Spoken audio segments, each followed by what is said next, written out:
শুরুতেই জানিয়ে দেব হাতে থাকা সংবাদ শিরোনাম। যুদ্ধে চাপিয়ে দেওয়ার চেষ্টা করলে ভারতকে কঠোর জবাব দেওয়ার হুঁশিয়ারি পাকিস্তানের সেনাবাহিনীর। জয়শঙ্কর ইজাহারদারকে ইইউ কর্মকর্তার ফোন। পাকিস্তানিদের জন্য ওয়াগা সীমান্ত খোলা ইসলামাবাদ। সৌদি আরবের কাছে $350 কোটি ক্ষেপণাস্ত্র বিক্রির অনুমোদন দিল যুক্তরাষ্ট্র। ৭.৪ মাত্রার ভূমিকম্পে কাঁপল আর্জেন্টিনা, চিলি, সুনামি সতর্কতা। এতক্ষণ শুনছিলেন সংবাদ শিরোনাম, এখন শুনবেন বিস্তারিত। সবার আগে আমাদের ভিডিও পেতে আমাদের চ্যানেলকে সাবস্ক্রাইব, শেয়ার, কমেন্ট, লাইক করে সাথেই থাকুন। ভারত যুদ্ধ চাপিয়ে দেওয়ার চেষ্টা করলে তার কঠোর জবাব দেওয়া হবে বলে হুঁশিয়ারি দিয়েছেন পাকিস্তানের সেনাবাহিনীর শীর্ষস্থানীয় কর্মকর্তারা। ভারত নিয়ন্ত্রিত কাশ্মীরের পেহেলগামে হামলা ঘিরে দুই দেশের মধ্যে চলমান উত্তেজনায় শুক্রবার এমন হুঁশিয়ারি দেওয়া হয়। গত 22 এপ্রিল পেহেলগামে পর্যটকদের ওপর হামলায় 26 জন নিহত হন। এটি ছিল 2000 সালের পর থেকে সবচেয়ে বড় প্রাণঘাতী হামলা। এ হামলার পিছনে পাকিস্তানের যোগসাজশ আছে বলে দাবি করেছে নয়াদিল্লি, তবে ওই দাবি নাকচ করেছে ইসলামাবাদ। একই সঙ্গে তারা নিরপেক্ষ তদন্তের আহ্বান জানিয়েছে। তখন থেকে দুই দেশের মধ্যে উত্তেজনা বাড়ছে। পাকিস্তান তাদের সেনা তৎপরতা বাড়িয়েছে আর নিজেদের সশস্ত্র বাহিনীকে অভিযান চালানোর পূর্ণ স্বাধীনতা দিয়েছেন ভারত প্রধানমন্ত্রী নরেন্দ্র মোদি।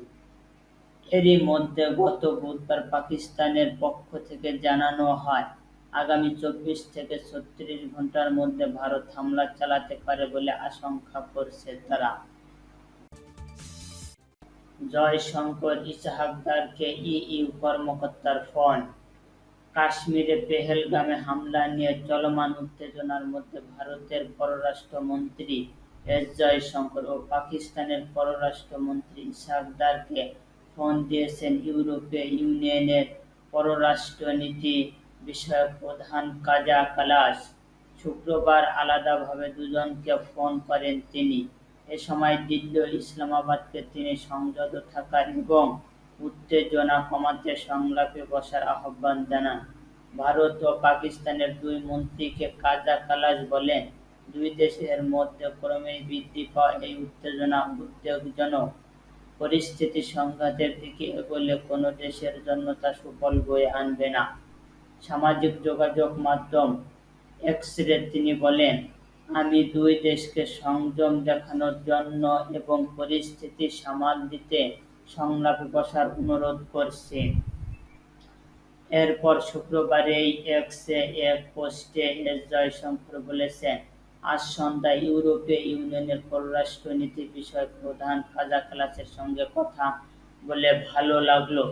পেহেলগামে সন্ত্রাসী হামলা নিয়ে আলোচনা করেছি। সব ধরনের সন্ত্রাস এবং এর প্রাদুর্ভাবের নিয়ে ইউরোপীয় ইউনিয়নের তীব্র নিন্দাকে স্বাগত জানাচ্ছি।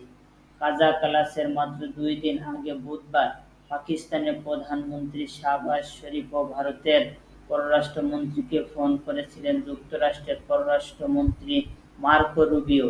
এ সময় দুই পক্ষকে পেহেলগাম হামলা ঘিরে উত্তেজনা কমানোর জন্য আহ্বান জানান জাতিসংঘের মহাসচিব আন্তোনিও গুতেরেস।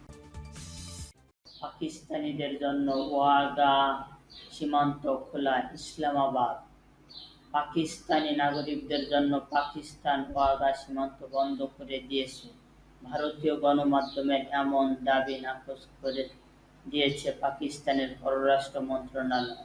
দুই দেশের মধ্যে চলমান উত্তেজনার মধ্যে শুক্রবার এই বক্তব্য জানিয়েছে দেশটি। পাকিস্তান ওয়াগা সীমান্ত খুলে দিতে অস্বীকৃতি জানানোয় কয়েকজন পাকিস্তানি নাগরিক আটারি ও ওয়াগা সীমান্তের মধ্যবর্তী এলাকায় আটকে পড়েছেন উল্লেখ করে ভারতীয় গণমাধ্যমের প্রতিবেদন প্রকাশিত হয়। পাল্টা জবাবে পাকিস্তানের পররাষ্ট্র মন্ত্রণালয় এ তথ্য জানিয়েছে। পাকিস্তানের পররাষ্ট্র মন্ত্রণালয়ের বিবৃতিতে বলা হয়, অনেক দুর্বল স্বাস্থ্যের রোগীকে পাকিস্তানে ফিরে আসতে হয়েছে। এছাড়া পরিবারগুলোকে আলাদা হয়ে যেতে হয়েছে। এক শিশু তার অভিভাবক থেকে আলাদা হওয়ার খবরও পাওয়া গেছে। সৌদি আরবের কাছে ৩৫০ কোটি ডলারের ক্ষেপণাস্ত্র বিক্রির অনুমোদন দিয়েছে যুক্তরাষ্ট্র।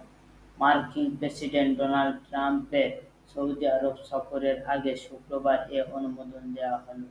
যুক্তরাষ্ট্রের পররাষ্ট্র দপ্তর বলেছে, ক্ষেপণাস্ত্র বিক্রি নিয়ে সৌদি আরবের সঙ্গে চুক্তির বিষয়টি তারা কংগ্রেসকে জানিয়েছে।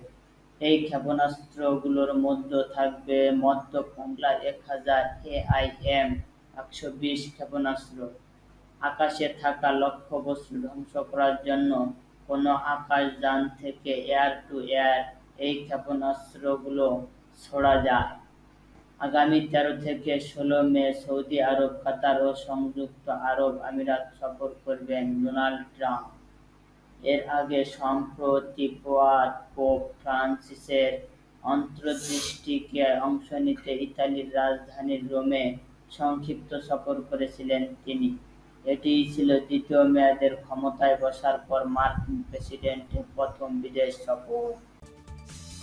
৭.৪ মাত্রার ভূমিকম্পে কাঁপল আর্জেন্টিনা, চিলি, সুনামি সতর্কতা। চিলি ও আর্জেন্টিনার দক্ষিণ উপকূলে ৭.৪ মাত্রার শক্তিশালী ভূমিকম্প আঘাত হেনেছে। এতে চিলির সরকারি কর্তৃপক্ষ সুনামি সতর্কতা জারি করেছে এবং উপকূলীয় এলাকার বাসিন্দাদের নিরাপদ স্থানে সরে যাওয়ার নির্দেশ দিয়েছে। তবে প্রাথমিকভাবে কোনো ক্ষয়ক্ষতি বা হতাহতের খবর পাওয়া যায়নি।